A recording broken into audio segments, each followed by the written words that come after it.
File number 4, the trench ugly truth, why the running game still hurts.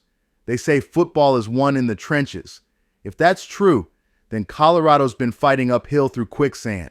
Because every Saturday, it's the same story. Second and long, third and forever, and the other team's defensive line walking off the field like they just cashed overtime. It's not that the players don't care. They do. You can see it in the tape, bruised forearms, dirt-stained jerseys, exhaustion in their eyes. But the heart doesn't always move a 300-pound defensive tackle who squats small cars for fun. At some point, effort meets physics. And right now, physics ain't on our side. We've been saying it for 3 years. Colorado needs to win the battle up front. That's not new. That's not rocket science.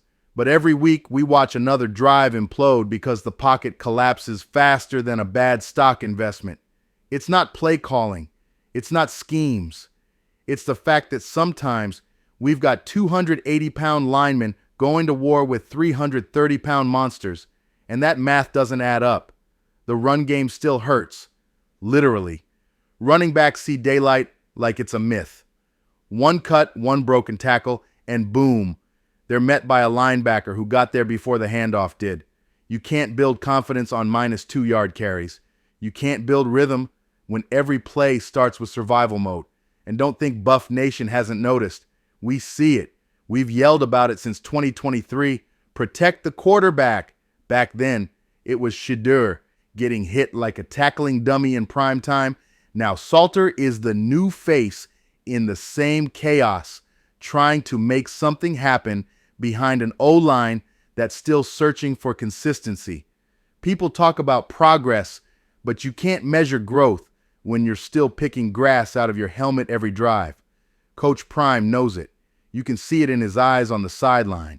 That same fire that built this program from rubble now turning into silent frustration. Because the truth is, you can't sell flash forever. At some point, football becomes a form of trench warfare.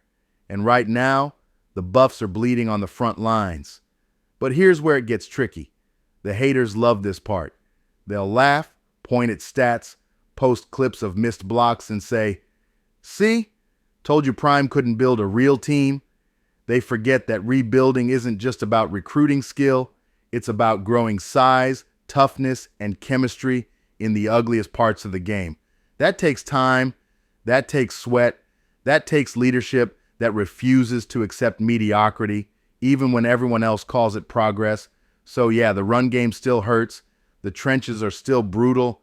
But that's also where the future is forming, one snap at a time, one film session at a time, one recruit at a time. It's not pretty, it's not quick, but neither is becoming great, because you can fix schemes, you can recruit speed, but you can't fake power. And that's what Colorado's trying to manufacture right now. Real, earned, homegrown power. The kind that cannot be transferred in or purchased through NIL. The kind that makes people fear you again. Until then, Buff Nation's got 2 options. Complain or believe. Me, I'll keep believing. Because pain in the trenches is temporary.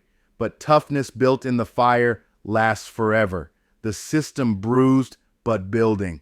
Because the code doesn't just run in the stars, it runs in the dirt.